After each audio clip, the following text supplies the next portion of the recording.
we are all here for today. So I'm really glad that you're all here. I'm here with John. Do you want to say hi, John? Do I want to say hi, John? I'll say hi, John. Hi, John. You don't have to. And usually when I'm introducing the podcast, it's because Nat is somewhere in Texas in an oil field somewhere. So today he's actually with us. So say hi, Nat. Hi, Nat. How are y'all? Has this ever happened to you before, Nat, where like somebody else has introduced the podcast and you have to say hello? It has never happened before, and I don't know what happened to my voice. So John and I appeared. We were invited to. Actually, Bethany was too, but she blew us off for church because, she's a good person. I'm a pastor, so I'll do that. Well, like you couldn't phone it in one Sunday, whatever. So John and I were on Heretic Happy Hour, their after hours live stream yesterday, and I smartly took my computer home so I could do that, and then I got halfway home or halfway back to where I work, and went, oh crap! I left the computer in the man cave at my house. So, long story short, I'm doing this from an app on my phone, which, by the way, is a brand new thing. Had this been a few months ago, I just wouldn't be here. I might cease to exist. It's sort of an existential thing. But be that as it may, that's why I asked Bethany to do a lovely job. I had to get the word lovely in at least once. Yeah, you got to say lovely. I know it's just part of the way it goes. I was actually listening to the podcast we did that was just released a couple of weeks ago, and where you told a story about that parishioner picking you up and twirling you around, and that was re-embarrassed all over again. I'm like, for my gender, what a bunch of a-holes. But anyway, Bethany, introduce our guests, if you would, and let's get rocking. I would love to. Yeah, we have another wonderful guest, as we always do. We're just so lucky to be able to meet such incredible humans. But Robert Callahan is a prolific writer and accomplished attorney dedicated to his practice at Callahan and King in the heart of Waco, Texas. He earned his Bachelor's of Arts in Political Science from Gonzaga University and a Juris Doctorate at Baylor University School of Law, where he now serves as an adjunct professor of integrating faith and legal practice. In 2020, Callahan was named Lawyer of the Year by the Texas Criminal Defense Lawyers Association. That sounds very fancy, Lawyer of the Year.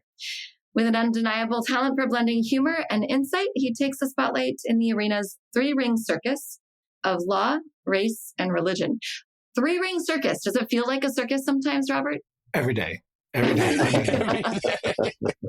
Yeah, I mean, trapeze act and everything. Let me just tell you. First of all, thank you for having me. And that reading of a bio, like, so for lawyers, reading a bio is like what do they call it? Like the come out music, Like you're walking, like you're walking to the ring.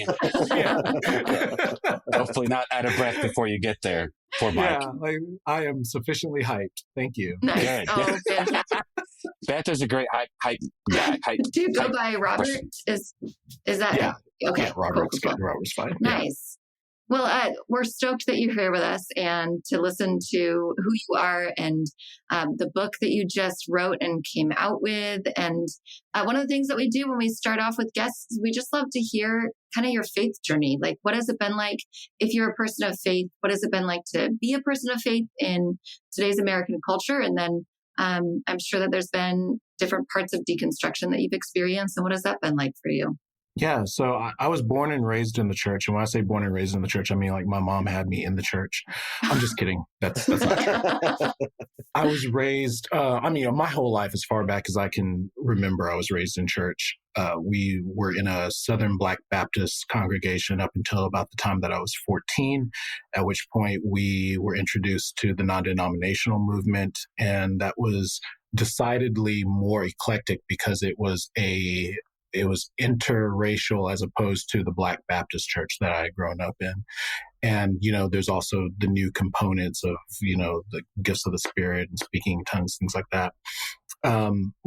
Fast forward to, 2014 or so, when we started going to a church here in Waco. I came to Waco in 2002 for law school. My wife and I married in 2005.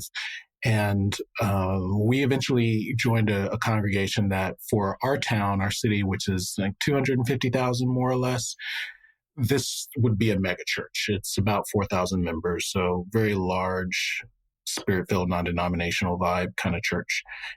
And we were there serving in every capacity that you could think of for about 10 years and became decidedly more conservative, both theologically and politically, due to the influence of the church. And really thought that the church had our best interest in mind and we're a family, and we really bought into all of the trappings of the church. And around 2015, I started asking questions, when Trump was determined to be the Republican nominee and then elected in 2016. And there was a lot of cognitive dissonance, not just in my congregation, but also in the nation among Christians. And just the question of how can you be a believer and advocate for, not just vote for, that's its own problem, but advocate for such a charlatan. And that really started my deconstruction journey. In 2019, we left that church. And that was really, I think, sort of the peak on the mountain of my deconstruction journey. And then I started going downhill. And I talk in the book sometimes about how it felt like I was on a slippery slope, sort of the proverbial slippery slope. But I mean, I went all the way down and was hanging on by a frostbitten finger. And that's all I had to hold on to. And was fortunate enough to get help getting back up onto the ledge. But then once my deconstructing was complete, I had to decide what to do with it because I didn't want to walk away from God. I still believed that there was value in my faith, but I felt like everything that I'd learned up until that point, everything that I understood as true, was a lie.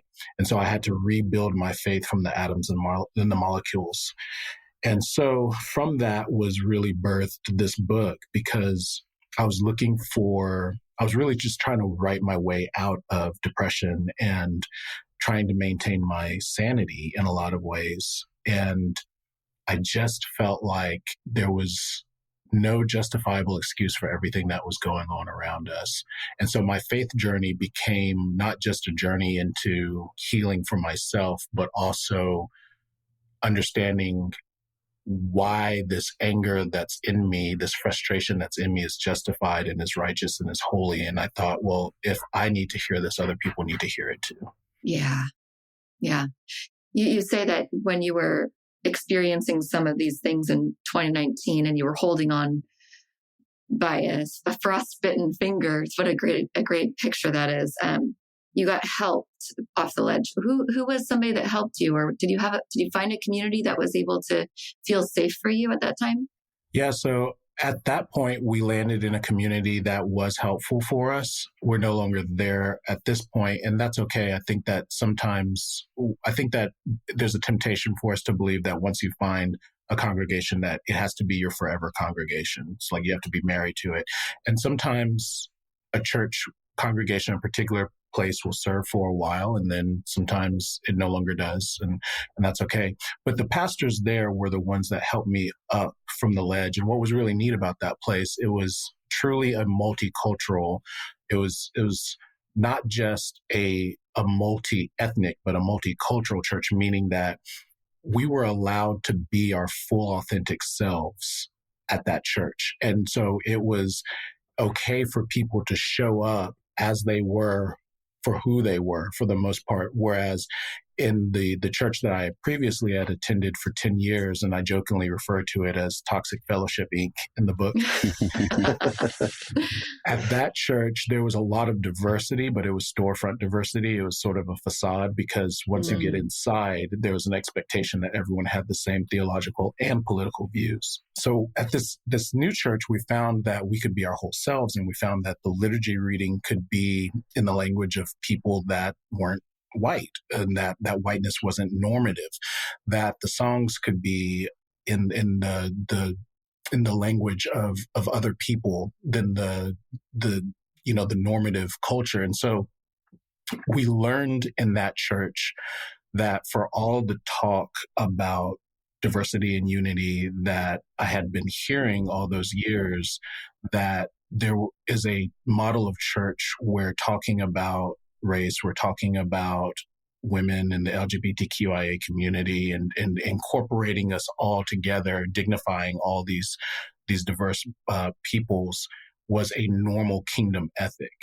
And so what I learned from that was, at my old church, there was a lot, whenever I would speak out about racism or something like that, I would get told, "You're so brave for speaking out," or just, "I appreciate how brave you are to talk about these things."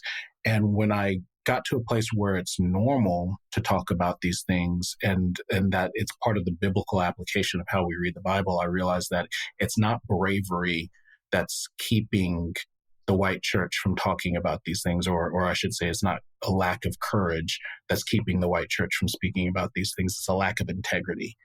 And so now where we are is sort of hopping between two churches, actually. So there's two churches that we go to, both of which are led by women pastors that are affirming and that have just the understanding of the Imago Dei, right? That we're all created in the Creator's image, and that there's value and dignity inherent to who we are, and that we can all show up as our full selves. But quite honestly, church is difficult, even with those environments being very comfortable, very welcoming. I'm not at a place, and this is hard too, because I'm an Enneagram 8. I don't know if you can tell from how much I'm talking. But, I'm at a place where I just feel very introverted on Sunday morning. I don't really want to, I don't really want to put myself out there. I can't really stomach the idea of putting my heart back out on my sleeve and extending my arm and being invited to a small group and things like that. I thank you. I appreciate it. But, right now I'm feeling kind of insular. And so I think that that's okay. This is the season that I'm in right now. I know that I'm not going to lose my faith because of how I'm feeling right now, but I know that I still have a genuine faith and a love for God, and I have community. It's just not the church community. You said earlier that one of the things that happened in what you were describing as your deconstruction is you had questions. You started having questions. What were some of the first questions that were coming up that made you realize that this was not maybe the right church for you? Well, I'll give you two answers to that. So what I realized, the tipping point for me when I realized that TFI was no longer the right church for us, was I found myself compartmentalizing what I believe as a Christian from the place that I attended church. And so the values and the understanding of the gospel that I had did not compute with what was being preached from the pulpit or displayed in the everyday lives of the people that I was interacting with, especially the people that I was in small group with who, love to see me every week and, shake hands in the hallway and all that stuff, but it wasn't real community. And so when I realized that I was compartmentalizing those things, I realized, who are you fooling? This place isn't for you. The second answer I'll give you is, I remember what sent me over the edge. I had grown up with a understanding that when it comes to the creation narrative, right, in Genesis, it may not be a literal narrative, but it's somewhere in the ballpark, right? It may not have been a literal 6 days plus a 1 day resting period, but maybe it was like a day is 1,000 years, 1,000 years is a day, that whole thing, it's something like that. So I started reading and listening to podcasts talking about ancient cosmology. And they talked about how the story. So first of all, remember that we believe that the book of Genesis was written by Moses. Moses was said to have been raised in Pharaoh's house, right? He was adopted by Pharaoh's daughter, raised in his house. So he would have been surrounded by and made privy to and educated about all these cultures around them, such as the Sumerian culture, such as the Babylonian culture. And there are narratives of creation that we have archaeological evidence for that mirror a lot of what Moses wrote in Genesis. And so, and of course, we know that the name Adam or Adam literally means human. And so when I realized, I started putting these things together and I said, wow, if this is allegory, if this is eponymy, then what's going on here? What's the purpose behind Genesis? So it's not, it turns out, to teach us a literal scientific truth about creation, but rather to give context to the people in that community at that time who were hearing other creation narratives and say, hey, this is what we say, or this is the narrative that we've created in order to establish that there was a point in time where humanity made a choice, right? Whether to obey God or whether to disobey. And that's the thing that separates us from the divine. And that's the thing that ultimately keeps us continually messing it up. And so I think that when I realized that that story wasn't literal or even close to the ballpark of being literal, that's the thing. That was like the one straw too many. That was like, I'd heard things about translations and it was too much. And so I really had to take it back, like, using the analogy of I'm in Waco, Texas, and Fixer Upper is a big deal here. So it was demo day. Right? We're taking out the walls. We're taking down it down to the studs. That's right. That's right. And it's one thing to deconstruct when it's like, hey, there's some good bones here, but we can reshape the general structure. I took it down to the studs and found out that the studs were no good. Like there was mold. And so then you're left with nothing but a foundation. And then come to find out we have foundation issues too. The whole foundation is skewed. And then so we rebuild the foundation and the soil is contaminated. Like it was just as base level as you can go. I found myself questioning the authenticity and the historical accuracy of many figures in the Bible. And so I had to literally decide what was I going to reincorporate. Everything was on the table. What was I going to reincorporate in order to establish my faith? Oh, no, that's great. Nat and I, like Nat said just a few minutes ago, Nat and I were on a different podcast yesterday. And one of the things that we brought up was that deconstruction isn't even really a word that we want to use anymore.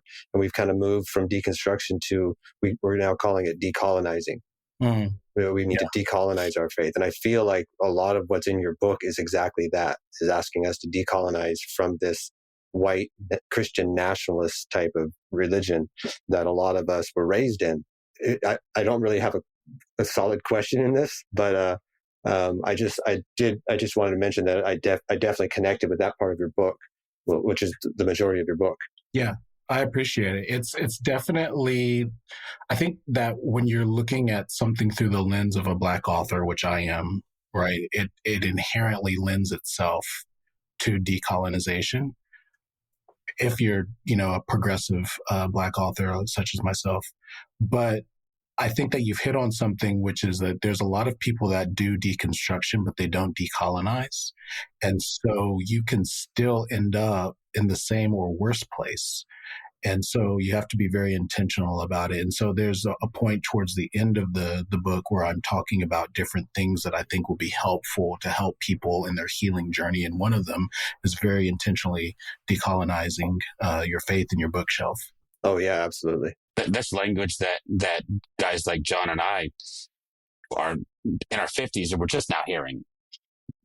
And so it's, and the issue is for us, it's so deeply ingrained, it has to be rooted out and it has to be pointed out. And oftentimes painfully so. We have to come to terms with how much of that has just been sort of pushed into our DNA. And then, but so talking to guys like you but that's for us, like like you said, you can deconstruct so far. Mm-hmm. And if you're not careful, we had this discussion with, I can't remember who it was now, but it was Bio, probably. I always come back to Bio, Oklahoma Lafe, who's essentially was telling us, when you're done with the deconstruction, don't be in a hurry to reconstruct anything. you'll just mess it up again. If you don't have new tools, if you don't have new designs, if it may look different superficially, but you could very well end up in just a prettier version of this shit show that we've been living in for the last 30 years. So, his suggestion was let the ground lay fallow for a generation or two and let somebody else. I'm ready to just to give it all over to the women. And I'm convinced I will never go to a church. Number one, I probably never will attend a church again. And number two, if I ever did, it would not be to sit under a male pastor. I just don't think I could do it. And I'm ready to put women in power across the board. I was super excited to have a woman president. I voted straight woman down the ticket. I don't even care. Republican, Democrat, just give me women. We've messed this up for way, way, way too long and proved I don't think that we're capable of leadership. But anyway, the decolonizing language that you talk about, how do you think that takes root? Let me ask you this.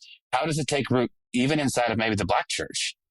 I'm glad that we can assume that it maybe doesn't, but I guarantee it probably does. No, 100%. In the same way that we know of women that there can be internalized misogyny, we also know that it's true that we can, as Black people, as minorities, that we ourselves can fall victim to white Christianity. And so in the book, so starting with the title of the book, the title of the book is Fire in the Hole, and whole is spelled WHOLE. And then the subtitle is Embracing Our Righteous Anger with White Christianity and Reclaiming Our Wholeness. And the reason why I point that out is because one of the definitions that I talk about for what white Christianity is, like if we're talking about like what's the problem? The issue is white Christianity. So how do we then solve that problem? And so I define terms and I talk about the fact that we view white Christianity, when we're viewing a certain type of Christianity as normative, as like there's only one right way to do this, and this is what we've been taught through tradition, and we're going to potentially, even as minorities, perpetuate the ills of white Christianity. So one of the definitions that I give is on page 13, and I say that white Christianity is shorthand to describe those whose orthodoxy and orthopraxy are dictated by an unshakable yet misguided tangle of faith and right-bridled political and social conviction that are antithetical to everything Christ represents. Okay, that was King James version, right? So let me give you the Message version. That'd be great. Thanks. So on page 14, white Christianity is also that subset of Christianity that intentionally ignores or does not consciously consider the effects of racism or prejudice in either the church or society on the marginalized, nor cares to, having been given the resources and information to do so. So white Christianity is not about Christians who are white. It is about what we consider to be normative. It's about what we ignore. It's about what we parse out in order to present a form of the gospel that looks a whole lot like a certain political party's ideology. So yes, and to elaborate on that, one of the reasons why I really like your question is that I had to deal with pretty early on the fact that I identified as conservative at one point in time. I was socially conservative.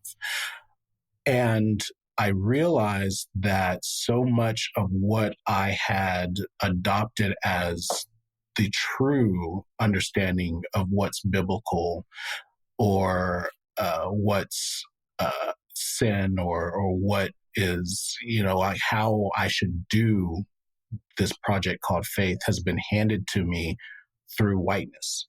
And so when I realized that, I realized, oh, wow, like there's this, I have to decolonize. Like there's this whole misunderstanding of the gospel that I've been carrying as a Black man that was not mine to begin with. And, James Cone says that oppressor and oppressed cannot mean the same thing when they're talking about God. So I'll tell you another thing that's important to me is, and you talked about how important it is to have women in leadership and women in ministry leadership. I discovered this in 2019. So up until that point, I would say that I was still toxic. I call myself a recovering toxic male. And the reason why I call myself that way is because I feel like in the same way that, an addict is told, it is trained to understand, like, you're an addict for life. You may not for 20, 30, 40, 50 years touch a drug, but when you are addicted to something that's toxic to you, you have to recognize, I can't go back. And at any point in time, I can. And that's in me. So I understand about myself that I can be misogynistic, I can be patriarchal, and I can continue to cause harm, even thinking that I've got it right. So the way I got there was 2019. I'm trying to find vocabulary for all the frustration that I'm feeling as we're looking at leaving this church. And I'm realizing, like, the paternalism, the way that, like, I'm being talked down to, feeling like I had to code switch, feeling like I had to wear a mask in certain environments, that I had to sort of shape shift. I had to be one thing in one place and adapt to survive in that space. The erasure, the gaslighting, these are all things that I learned language for listening to women talk about patriarchy. And so when I realized, oh, I, as a Black male, am hearing myself say things that women have been talking about for years. That's not to compare struggles, but the point being, number one, I was blind. But number two, I learned from that racism and patriarchy go hand in hand. And so when I realized that, it started to giving me tools for my deconstruction process. It started helping me identify the vocabulary, the language for things that were going on that I was observing. Wow. I was really struck by this example of, like, the difference between deconstruction and decolonization, because deconstruction feels like something that is painful and hard, but it seems a lot easier than the decolonization work that would be required. My family went to Mexico to build a house a few years ago, with a missions group or whatever. And it's built by teenagers, which is already a terrible idea.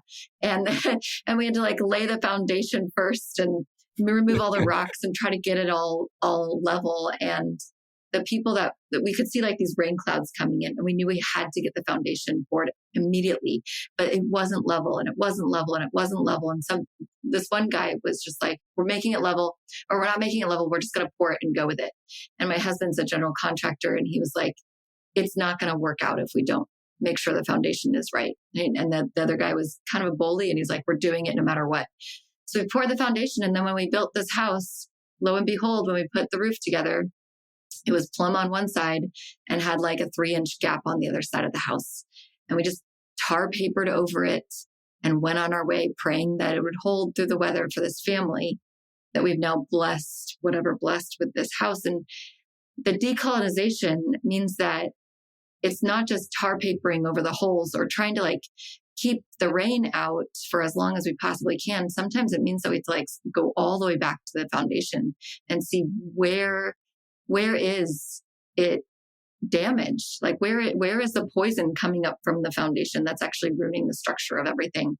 Yeah. And so I want to know if you're able to share. I'm a pastor. I pastor a non-denominational church, and as a white woman, I know that there is just a lot that needs to be decolonized within our own church structures. And so, how would you recommend even just the most simple steps to start as a church community to get to that place? Thank you for that question. That's a fantastic question. So I think that one of the things I would recommend for pastors is who's in your leadership. And by the way, this is when you look at the last 2 pages or so of the book, there's a series of questions. There's 2 sets of 10 questions that help you understand what kinds of questions to ask in order to get an understanding of, like, where am I in this process and what do I need to do in order to make my way through this journey, right? And so, is this space safe for me as a minority? Is one of the things that we're trying to figure out. And so, I ask people, who's in leadership? And I'm not talking about just like, the volunteer pastor and then like, the senior pastor, but like who has actual authority? Who are the elders on the board?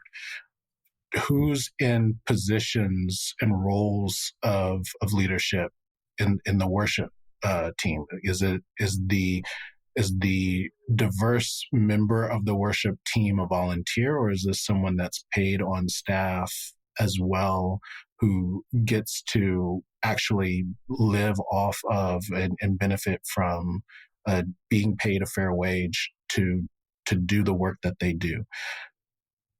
What about the traditions that you utilize? So, for example, the church that we were in for 3 years or so when I was going through my reconstructing journey was a very diverse church. So we would have the liturgy readings. We had people in our congregation that spoke Mandarin. We had people in our congregation that spoke Spanish. So we would have liturgy readings that were in languages other than ours during times during Asian American Heritage Month, sort of a thing. Or if it's I can't remember which month it is. I think maybe May or June is Pride Month. I can't remember which one it was, but basically, is it okay for people who are on the margins to lead? And so that's another way that I think, and there's something too, I think, powerful about decentering your culture as you're hearing the word of God rendered in another language. So we would have the translation for the Bible during the liturgy reading on the screen, but then the person's reading it in their native tongue. And so you're hearing it in their language. And there's something really beautiful about that. And it, in a place where you're trying to decenter yourself anyway, right? Because you're trying to, this experience is all about God. It's just I thought it was really valuable. If you live in a community where it's predominantly white, that's okay. That doesn't indicate that you're doing a poor job recruiting, so to speak. But what resources are you tapping your congregation into? So when you're quoting theologians, are they, old dead slaveholding theologians, or are they, theologians of other cultures that are present? So there's ways to just to decenter the normalization of whiteness as the presumption for how we view the Bible. I hadn't thought about that. I pastored for many years, and I live in in West Texas, so not the most ethnically diverse place in the world, but I could have done a better job of bringing in thoughts and books and ideas from a wider variety of people that I was quoting. I realized this even, and this is why I'm saying this decolonization thing is so much more difficult, because I went through and I wrote a book last year, and it didn't even occur to me till somebody pointed it out that 90% of my quotes were old white dudes. I'm like, I didn't quote hardly any women. I certainly didn't quote hardly, and it wasn't intentional. It just was this sort of default setting in me. So when I'm thinking about decolonization, I want to go back to your analogy, Robert, of, okay, we've deconstructed down to the studs. We've deconstructed down to the foundation. We found that's faulty. And now we find that the soil is toxic. That, to me, is the decolonization. It's finding out, it's not just that you built the structure wrong. It's that you used the wrong materials. And even the place where you're building is so infiltrated with this toxic thought that it's going to take a lot more work. I can tear something down pretty easily. I'm really good at that. That's my wife. I'm good at projects where it's just about demolition. Give me a sledgehammer and let's roll. But this other part, and I honestly, so I think deconstruction, while important for a lot of us, was really important. I mean, it was critical. And now the hard work starts. Now we have to find out where all those little remnants of toxic theology and ideology and patriarchy and misogyny, how they've wormed their way into the soil. And I think that's really powerful what you said. I'm gonna ruminate on that for some time, and might have to call my environmental guys out to do some soil sampling. But that's a lot more to me. That's a lot more. I won't say it's more important. It's just much more difficult. It's a lot more daunting because it really it's really the case that this has been the water that we swam in Yeah, for so long. exactly. And so there's a spoken word poet that I love. His name's Kyle, and he goes by Guante. I can't remember his last name, but I quote him in the book. He talks about how we sort of assume that racism is the shark that's in the water. And the truth is, it's the water itself.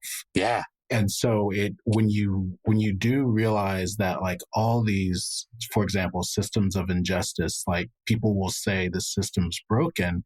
And I just want to remind them, it's sort of like that meme, like, the system is not broken. It is operating exactly as it was designed to function. And so, like, when you realize that, that's like a new level. And it can be scary, discouraging, frustrating, and it's all still necessary part of the work. I think another way, going back to Bethany's question, is who are you being mentored by? Because your congregation is going to benefit from the insights that, what are you reading? What podcasts are you listening to? Like, what voices are you listening to? Are they members of the handicapped community? Are they the disabled community? Are they members of the LGBTQIA community? Are they women? Are they racial minorities? And I think it's really important that people understand, when I talk about minorities in the context of this conversation, I include all those communities. Anyone that considers themselves, or anyone that can be considered a part of a marginalized community. That's who I'm looking out for. That's who I'm talking about. And so when you're looking for voices, for example, if you're looking for Black voices as leadership voices, are you looking for, I want to be real careful on how I say this, are you looking for voices that are authentic to the culture itself, or ones that sort of affirm your perspective already? So, Okay. 2020, for example, when I was talking about racism on social media, my inbox was just flooded with Candace Owens. Oh, sweet Jesus. It's like, if they have fire, like, if they have howitzers, we have to have howitzers, right? Like, we're gonna fight fire with fire. We're gonna fight Black people with Black people. Oh my Like, God.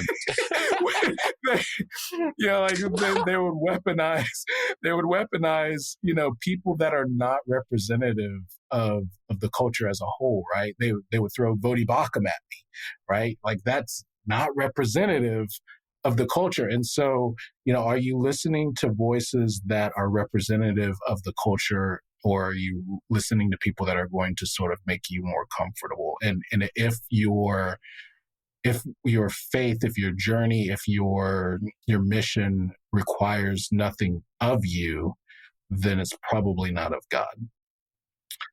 And then I would also say another great way I think it's important for us to, especially since I've been out of church, I've come to this realization that it's important for us to get beyond the idea that our fellowship with believers is Sunday morning only, or Sunday morning only, and then we have small group on Wednesday. Like, the idea that we herd everybody into this building to hear the one person preach for an hour, and then we go home. There are a lot of pastors that I follow on social media who are pastoring me, and they don't even really realize it. One of the voices that just meant so much to me in the last 3-4 years was Zach Lambert, who has a church called Restore in Austin. And I got a chance to meet him once in person in Austin, and it was fantastic. But I've never been to his church. I may never get to his church on a Sunday morning. But just the way that he advocates for people through just his daily expression of social media, just how he engages the world, is as a defender of the marginalized. And so he is pastoring even though he's not on the pulpit. And so, And to show you the other side of that coin, one of the reasons that I was so frustrated with TFI and that we were so ready to leave is because it wasn't always the things that were said from the pulpit that were problematic, although that did happen from time to time. It was the things that were being said by the people sitting next to me on the pews every day and publicly on social media, and you knew everybody saw it, and nobody, no other parishioners, no church leaders, nobody was saying, hey, that's not okay. That's not appropriate. That's not what believers should, take away from X, Y, and Z. And so I realized that there was a complete lack of mentorship and they didn't, I should say, discipleship, and they didn't want to invest in that discipleship. And the reason that they didn't want to invest is because they believed what these people were saying, which gets me onto another soapbox. But yeah, I think that it's important for us to remember that we disciple in more ways than just from the pulpit. Yeah, that's really good. Have you, being outside of a church setting in the more recent years, and seeing church beyond just a Sunday gathering, you talk a lot about fire in your book and community around the fire. Have you experienced that in your own life, and how do you facilitate those spaces for yourself? Yeah, so we have a fire pit in our backyard, and to bring everyone in on the conversation, there's the image of fire is important throughout the book for a few reasons. Number one, I was inspired by Jeremiah, chapter 20, verse 8 and 9, where Jeremiah is talking about every time he talks about the Lord, he feels like he's made a subject of ridicule and mocking and scoff. But if he doesn't, then he feels like it's this fire that's trapped up in his bones. And so like he has no other choice but to speak. And that's how it feels as a minority who is looking around the world at everything that's wrong about the church and saying, but you taught us, like you are the one that taught us that God was the defender of the lowly, of the oppressed, of the marginalized, of the widow, of the orphan. And none of that's important to you. You taught us the value of loving our neighbor, and that's not important to you. So in the book, there's three phases or three sections of the book. The first section of the book, fire is a gathering place. It's like a beacon, like a fire pit or a fireplace or a bonfire that you might have where you just have the chance to have really personal, intimate conversations and sort of identify, hey, you're here too. Like, you're here too. Oh, wow. It's not just me. I'm not crazy. Okay. So let's understand that there's a community here. That's what I wanted to do in the first section of the book. In the second section, fire becomes a heat source. So we start adding to the fire. So we take things off of our shoulders, kind of, 1990s evangelical church style, like write something on a piece of paper and throw it into the fire kind of a thing. Yeah, or burn your CDs. Or burn your CDs, burn your DVDs. That's right. Yeah. So I want people to have a ritual that they can do. I wanted to make this as much as possible something that was seen and felt and heard. And so there's even a soundtrack, if you will, that was created, a Spotify playlist that was created by our publisher is with my guidance. Songs that inspired me, songs that I talk about in the book. Some of the chapter titles are named after these songs. This is music that I listened to while I wrote the book. I want people to be able to gather in small groups together and say, I am so tired of, fill in the blank. And then like, hey, while we're here, let's write that down. I'm not carrying this, I'm not carrying being talked down to anymore. I'm not carrying wearing a mask anymore. Throw it in the fire, like just to give you a sense of therapeutically seeing, I'm letting go of this thing. And that's that's something that I have done. That's what we were doing. And we would gather, especially during the height of the pandemic. We couldn't have people in our homes, or we were afraid to go somewhere, and we have a fire pit in our backyard. So we would have people over all the time and just have these wonderful conversations. And so I just wanted to sort of bring people into that space to kind of replicate that. And then in the last part of the book, fire is a light, it's illumination. And so the idea is that we're now breaking camp, so to speak, and we all are carrying with us this righteous anger, this fire that is inside of us. And the more of us that there are, the greater the illumination is as we make our path forward. And so it's something, fire, we get to take it with us. And this understanding that our anger is righteous and it's holy and it has a place, gets to go with us. And so that's the value of fire in the book. Can you share a little bit more about that righteous anger that you're talking about? Just what does that look like? How does it differentiate from angry as a bitter term? Or I always see anger as something that tells us that something is wrong. And so we have to respond in a way that is healing through our anger. But what does that look like in your life? That is a perfect description. Anger is something that tells us that something is wrong. And so, first of all, I want to start with why are we angry, right? So it's important for people to understand, I don't give any benefit of ignorance to anyone in the church in the information age in terms of the offenses that are being committed against us, against marginalized communities. And I spend a lot of time explaining why it is that we cannot give them the benefit of ignorance. If you are allowing yourself to say, oh, well, they don't understand, they didn't read this thing, they're not well versed enough. There's a lot of things that we can do. We can sort of gaslight ourselves and talk ourselves into staying in toxic environments because we're excusing conduct that's not excusable, right? And so we rationalize and we say, well, maybe if I stay in the church longer, even though this environment is completely hostile and toxic to me and I have no business being here anymore and it's soul crushing and not soul uplifting, maybe if I stay, I can change the institution from the inside out, right?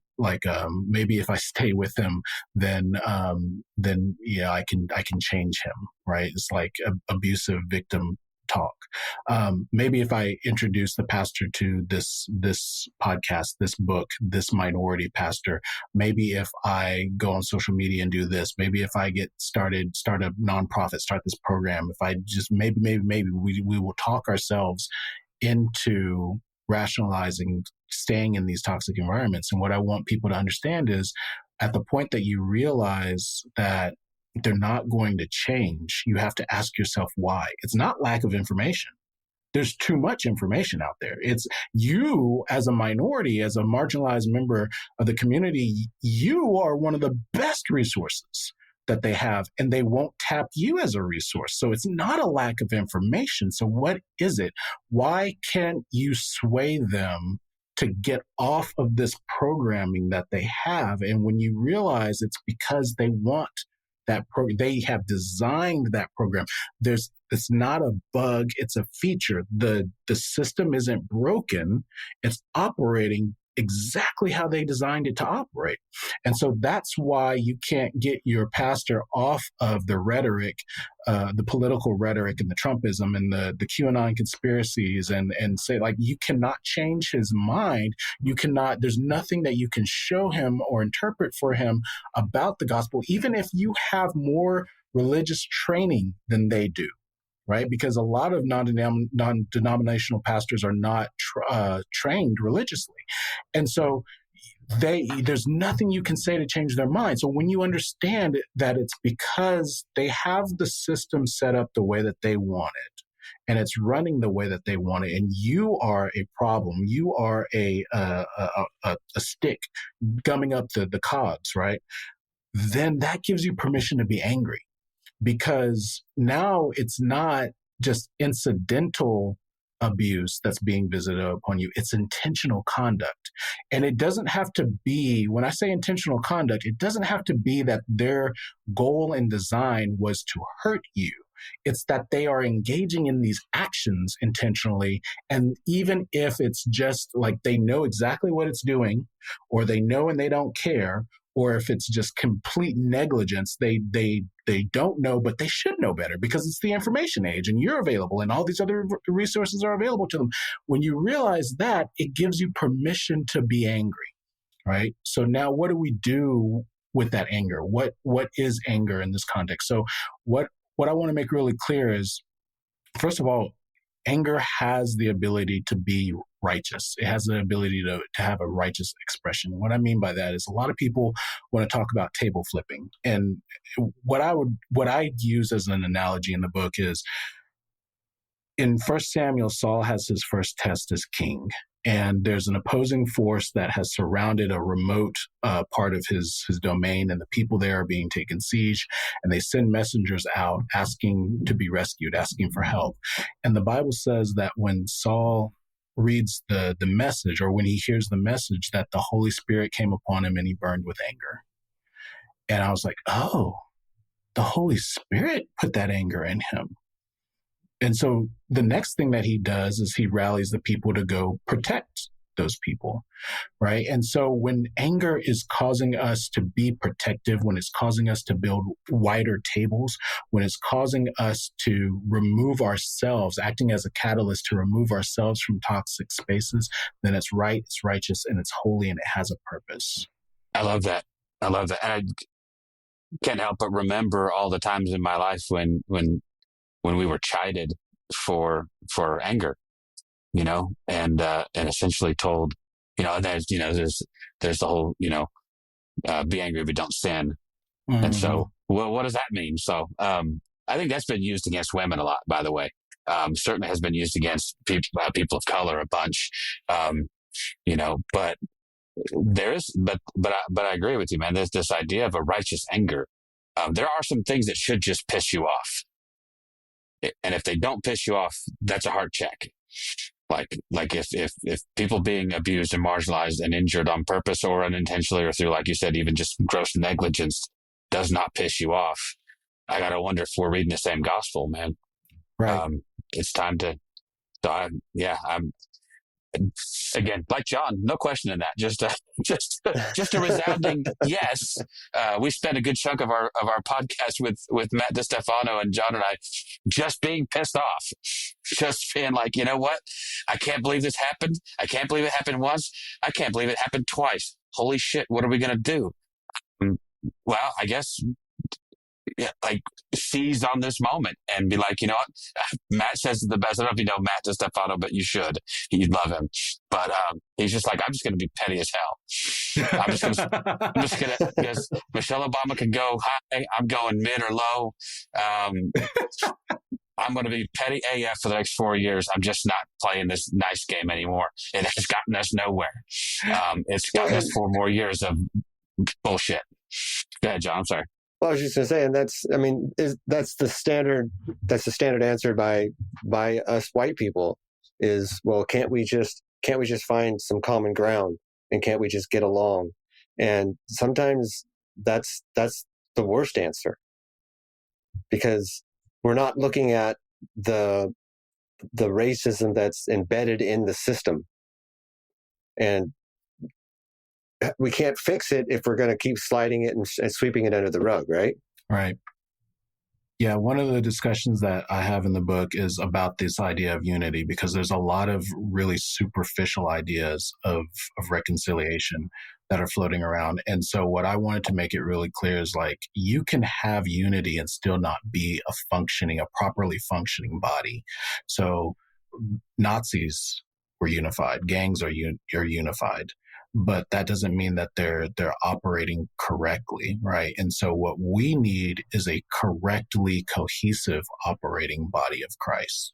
And so that means that we have to have fundamentally a right understanding of what Christ asks of us. And for that matter, when I'm talking about decolonizing and deconstructing and like what I'm reincorporating, I want to make it really clear that I still believe that our Bible is important. I stray from, I didn't go to seminary. So I stray from using terms like the inerrant, infallible word of life, because that stuff is so just weighted. And yeah, and on top of that, like I found that the terms don't mean what they should mean. Like as a lawyer, it's really hard because like we live and die by our words, and it's like you're not using the right definition for this word. But what I've learned is that the Bible is not one book. It is a library, and it is a library that was written almost exclusively by men,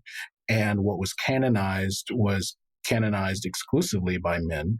And it was written, the things that were written in it were written in a certain time and place and context for a certain audience.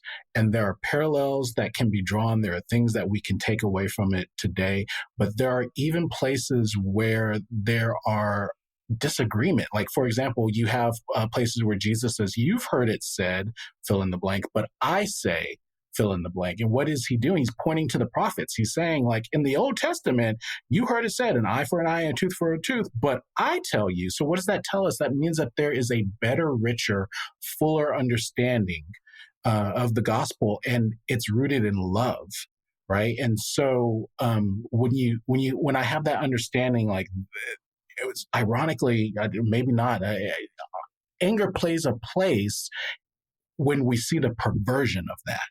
And so I start with Jesus. Like, what did he say? Because he's the model, right? And so what he says has to be more important than Paul. It has to be. It has to be. Paul never met him in the flesh. I mean, he had a road to this Damascus event, right? And then I believe that there are people who the prophets, like I believe that they thought that the Lord was speaking through them. And that happens today. There are times that well-intentioned people prophesy and say things that they fully believe are the words of God, right? But nevertheless hurt people. And I think that we have this sense of believing, like Boxology podcast, Mike Erie and Tim Stafford talk about like the Bible coming down as a golden document from the sky and being handed to us in perfect English. Like, I mean, that's not how we got it, right? And so we can idolize the Bible and tend to think, well, if Paul was like, never mind the fact that maybe Mark was low key racist, we're not going to talk about the fact that Paul might have been misogynistic. Like that can't possibly be the case because he's Paul, right? And so like we just have to take what Jesus said has to take precedent. And so I start with Jesus, and then everything gets reconciled through Jesus. Jesus is the lens that I look at all scripture with now. To be. Well, I have said for a long time that everything bends the knee to Jesus, and that includes scripture. Everything.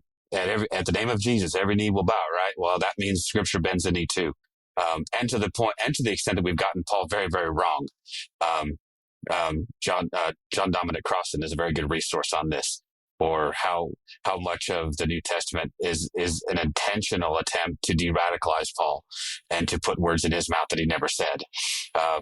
There's some very, very good scholarship going on there that will rescue Paul from the ash heap of history, because turns out not a misogynist, but turns out some of his contemporaries were.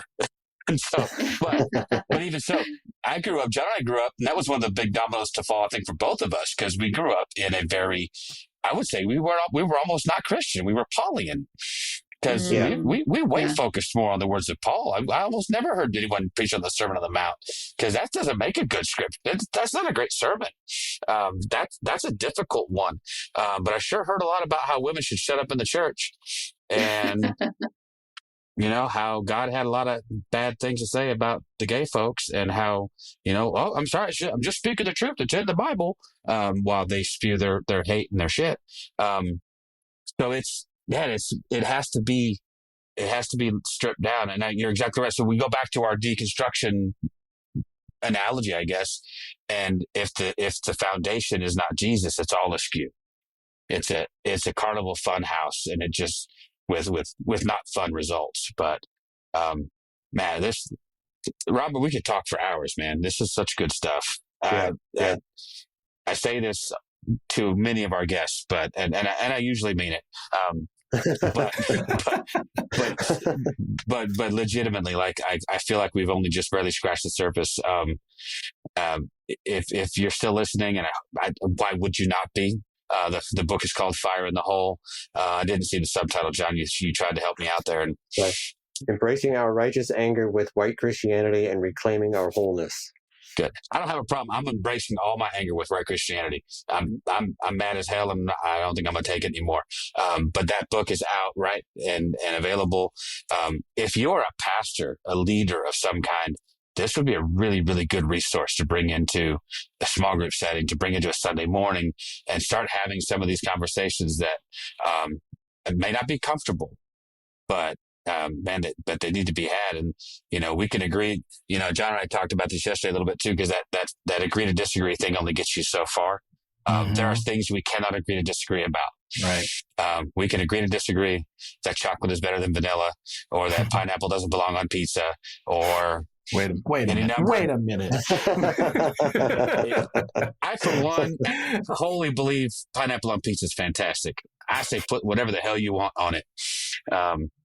But there are certain things I can't sit there and agree to disagree with you that an entire group of people should be marginalized or threatened with hellfire simply because of who they love or how they identify or so there's places for disagreement, and there's places where I think we have to stand our ground and say, actually, just not today, Satan. It's not going to happen.